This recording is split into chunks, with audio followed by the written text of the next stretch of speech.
அதிமுகல கட்சி ஆரம்பிச்ச நாள்ல இருந்து இன்னைக்கு வரைக்கும் ஒரு தொண்டனா ஒரு மிகப்பெரிய தலைவரா இருந்த செங்கோட்டையன் அவர்கள் இன்னைக்கு டிவிகே கட்சியில வந்து இணைஞ்சிருக்காங்க. இப்ப இதுதான் தமிழக அரசியல ஒரு மிகப்பெரிய பேசுபொருளா இருக்கு. அதுக்கு காரணம் ஏன்னா எம்ஜிஆர் காலகட்டத்தில இருந்து அதிமுகல இருந்து அதுக்கப்புறமா ஜெயலலிதா அவங்களோட காலம், இப்ப அதுக்கப்புறமா இவ்வளவு நாள் அதிமுகலயே கிட்டத்தட்ட 60-70 ஆண்டுகள் அரசியல்ல இருந்து அதுவும் ஒரே கட்சியில இருந்து வெற்றி பெற்று சக்சஸ்ஃபுல்லான எம்எல்ஏவா இருந்திருக்காரு, மினிஸ்டரா இருந்திருக்காரு. அப்படி ஒரு சக்சஸ்ஃபுல்லான ஒரு பொலிட்டீஷியன், ஒரு மிகப்பெரிய ஒரு பொலிட்டிக்கல் ஆளுமை, ஒரு அரசியல் புலமை பெற்ற செங்கோட்டையன் அவர்கள் இப்போ தமிழக வெற்றி கழகத்துல வந்து ஜாயின் பண்ணிருக்கிறது அப்படிங்கிறது டிவிகேக்கு இது ஒரு மிகப்பெரிய பலமா இருக்குமா இல்ல பலவீனமா இருக்குமா அப்படிங்கிறத நம்ம பொறுத்து இருந்தா பார்க்கணும்.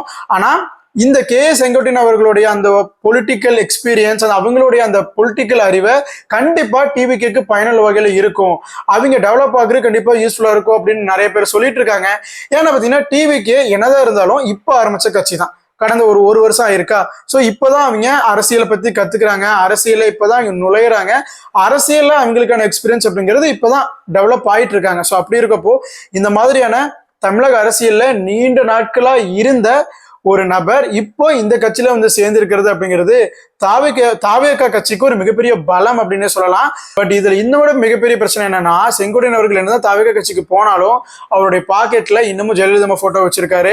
பிளஸ் அங்க போனதுக்கு அப்புறம் பாத்தீங்கன்னா இப்போ அந்த கட்சி தலைவர்களே பாத்தீங்கன்னா போயிட்டு ஜெயலலிதாவுடைய நினைவிடத்துக்கும் எம்ஜிஆரோட நினைவிடத்துக்கும் போயிட்டு மலர் வளையம் வச்சிருக்காங்க. சோ இதனால அவங்களுடைய கொள்கை தான் என்ன, அவங்களோட குறிக்கோள் தான் என்ன, எல்லா தலைவர்களையும் அவங்க சப்போர்ட் பண்றாங்க இல்லையா அப்படின்னு சொல்லிட்டு செங்கோட்டையன் அவர்கள்ட்ட பிரஸ் பர்சன்ஸ் கேள்வி கேட்டதுக்கு அவர் என்ன சொல்லியிருப்பாரு அப்படின்னா, தமிழக வெற்றி கழகம் ஒரு ஜனநாயக கட்சி, அதை நம்ம எல்லாத்தையும் சப்போர்ட் பண்ணலாம், யாருக்கும் எகென்ஸ்ட் கிடையாது அப்படின்னு சொல்லி அவர் சொல்லியிருப்பாரு. அதுவும் இல்லாம நேத்து அந்த கட்சியில நான் ஜெயலலிதா போட்டோ வச்சுட்டு இருந்துட்டு இன்னைக்கு நான் தாவேக்காக்கு வந்து உடனே துண்ட மாட்டிட்டேன், இல்ல நான் ஜெயலலிதா போட்டோ மாத்திட்டேன் அப்படின்னா உடனே நேத்து ஒரு கட்சியில இருந்தா இன்னைக்கு ஒரு கட்சியில இருந்தா நீங்க சொல்லிருவீங்க அப்படிங்கிறதையும் அவரே சொல்லியிருக்காரு. மீடியா பர்சன்ஸ்ட பிரஸ் மீட்ல சொல்லியிருக்காரு.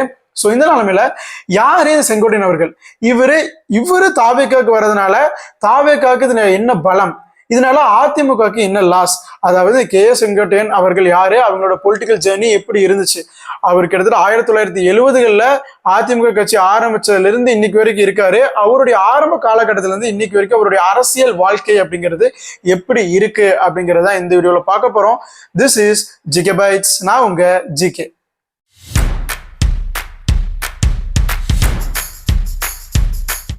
செங்கோட்டையன் அவர்கள் பாத்தீங்கன்னா கிட்டத்தட்ட 1948 பிறந்திருக்காரு. ஆமாங்க, நமக்கு இந்தியாவுக்கு சுதந்திரம் கிடைச்சது 1947. அந்த சமயத்தாக்குறது ஒரு வருஷம் கழிச்சு 1948 பிறந்திருக்காரு. கிட்டத்தட்ட 1970களில் இந்த எம்ஜிஆரோட அண்ணா திராவிட முன்னேற்ற கழகம், அதாவது திமுக கட்சியில தான் ஃபர்ஸ்ட் கலைஞர், எம்ஜிஆர், ஜெயலலிதா எல்லாருமே இருந்தாங்க. அதுக்கப்புறமா அங்கிருந்து பிரிஞ்சு எம்ஜிஆர் தனியா ஒரு கட்சி ஆரம்பிக்கிறப்போ அப்போ எம்ஜிஆர் கூட வந்து ஜாயின் பண்ணிட்டாரு செங்கோட்டையன் அவர்கள். சோ அதுல இருந்து பாத்தீங்கன்னா அதிமுகல தான் இருந்துட்டு இருக்காரு அன்னில இருந்து இன்னைக்கு வரைக்கும். சோ 1970களில் 80களில் நடந்த எல்லா அரசியல் இதுல பாத்தீங்கன்னா அவர் கூடவே இருந்திருக்காரு, எம்ஜிஆர் கூடவே இருந்திருக்காரு. எம்ஜிஆர் முதலமைச்சரா இருந்தப்போ செங்கோட்டையன் அவர்களும் நிறைய இடத்துல பாத்தீங்கன்னா நிறைய டைம் எம்எல்ஏவா இருந்திருக்காரு, அதுக்கப்புறம் மினிஸ்டரா இருந்திருக்காரு. கிட்டத்தட்ட பாத்தீங்கன்னா அவரோட என்டையர் பொலிட்டிக்கல் கெரியர்ல 10 டைம் எலெக்ஷன்ல நின்றுருக்காருங்க. அதுல 9 டைம் ஜெயிச்சிருக்காரு. ஒரே ஒரு முறை மட்டும்தான் தோல்வியை தழுவி இருக்கிறார் அப்படின்னு சொல்லலாம். பிகாஸ் 9 முறை ஜெயிச்சிருக்காரு. கிட்டத்தட்ட 10 டைம் அவர் எலெக்ஷன்ல நின்னதுல போட்டியிட்டதுல. சோ இந்த 9 முறை நின்று அதுவும் தொடர்ந்து கோபிச்செட்டிப்பாளையம் தொகுதியில எடுத்துக்கிட்டீங்கன்னா தொடர்ந்து அதாவது ஒவ்வொரு சட்டமன்ற தேர்தலையும் இந்த தொகுதிக்கு இவர் தான்ப்பா அப்படிங்கன்னு எழுதி வைக்கிற அளவுக்கு அந்த அளவுக்கு அவருடைய வெற்றி அப்படிங்கிறது அந்த அளவுக்கு ஒரு அபாரமான வெற்றியா இருந்துச்சு. சோ இந்த நிலைமையில இப்போ இவர் அதிமுக விட்டுட்டு இப்போ டிவிகேல வந்து ஜாயின் பண்ணிட்டாரு. பிளஸ் அவருடைய எம்எல்ஏ பதவியையும் ராஜினாமா பண்ணிட்டு இப்போ டிவிகேல வந்து ஜாயின் பண்ணியிருக்காரு. சோ பாத்தீங்கன்னா இந்த கட்சியில இந்த பிரச்சனை இப்பதான் ஆரம்பிச்சது அப்படின்னா கிடையாது. அதிமுக அப்படின்னாவே பிரச்சனைன்னு சொல்லலாம். பிகாஸ் ஸ்டார்டிங் எம்ஜிஆர் காலகட்டத்தில இருந்து அப்புறம் எம்ஜிஆர் இறந்ததுக்கு அதுக்கப்புறம் யார் இதுக்கு ஒரு தலைமை வகுப்பா, ஜெயலலிதாவா இல்ல ஜானகி அம்மாவா அப்படின்னு அவங்களுக்குள்ள ஒரு போட்டி. அதுக்கப்புறமா ஜெயலலிதா இறந்ததுக்கு அப்புறம் இப்ப அதுக்கு அடுத்து எடப்பாடியா இல்ல இபிஎஸ்ஆ ஓபிஎஸ்ஆ அப்படின்னு சொல்லிட்டு ஒரு போட்டி. அதுக்கப்புறமா ஓபிஎஸ் விலகினதுக்கு அப்புறமா இப்ப எடப்பாடியா இல்ல செங்கோட்டையன் அப்படின்னு ஒரு போட்டி.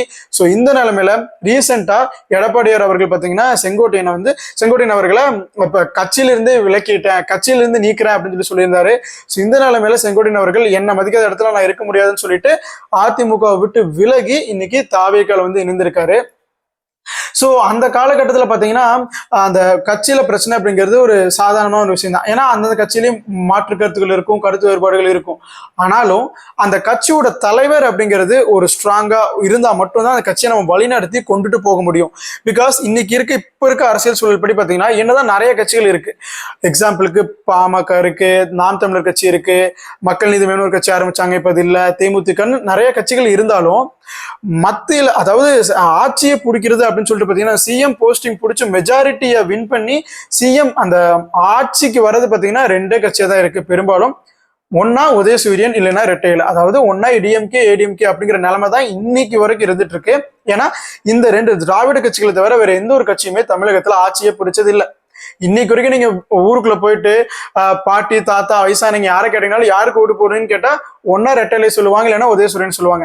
அவங்க அந்த ரெண்டு கட்சி தவிர வேற யாரையுமே அவங்களுக்கு தெரியாது. ஆனா இப்ப இருக்கிற காலகட்டத்துல இப்ப ஜென்சி உலகத்துல நம்ம இருந்துட்டு இருக்கோம். இப்ப சோசியல் மீடியா அப்படிங்கிறது எல்லாத்துக்கும் ஆக்சசிபிளா இருக்கு. எல்லாருமே எல்லாத்தையும் பாக்குறாங்க, இவங்களுடைய கருத்தையும் கேட்கறாங்க, அவங்களுடைய கருத்தையும் கேட்கறாங்க. ஸோ இப்ப மக்கள் ஒரு நல்ல முடிவு எடுக்கிறதுக்கான வாய்ப்பு அவங்க கையில இருக்கு. அந்த சமயத்துல புது புது கட்சிகள் அப்படிங்கிறது ஆரம்பிச்சுட்டே தான் இருக்காங்க. தளபதி விஜய் அப்படிங்கிறவர் பாத்தீங்கன்னா அவருடைய ஆக்டிங் இண்டஸ்ட்ரியில அவர் ஒரு கிங் அப்படின்னு சொல்லலாம். ஒரு TRP king, box office king, south Indian சினிமால ஒரு தவிர்க்க முடியாத ஒரு நபராக தான் தளபதி விஜய் இருந்துட்டு இருக்காரு. ஸோ அந்த நிலைமையில அவரோட பீக் ஆஃப் த கெரியர்ல அதை விட்டுட்டு இன்னைக்கு தமிழக வெற்றி கழகம்னு ஒரு கட்சி ஆரம்பிச்சு நான் மக்களுக்கு சேவை பண்ணணும் அப்படின்னு ஒரு அரசியல் கட்சி ஆரம்பிச்சு இப்ப வந்துட்டு இருக்காரு. ஸோ இந்த நிலைமையில செங்கோட்டையன் அவர்கள் அதிமுக கட்சியை விட்டுட்டு இவ்வளவு நாள் அந்த கட்சியில தான் இருந்து எம்ஜிஆரோட தொண்டனா போய் சேர்ந்து அதுக்கப்புறம் ஜெயலலிதா அம்மாவுக்கு தொண்டனா இருந்து அதிமுக கட்சிக்கு ஒரு அரும் பாடுபட்ட ஒரு நபர் இன்னைக்கு அந்த கட்சியை வேண்டான்னு விட்டுட்டு இப்ப தமிழக வெற்றி கழகத்துல ஜாயின் பண்ணியிருக்காரு. ஸோ இதை பத்தி நீங்க என்ன நினைக்கிறீங்க? இதனால தாவேகாக்கு ஒரு பலமா இருக்கும்னு நினைக்கிறீங்களா இல்ல பலவீனமா தான் இருக்கும்னு நினைக்கிறீங்களா அப்படிங்கிறது கமெண்ட்ல சொல்லுங்க. Stay updated with GK bytes.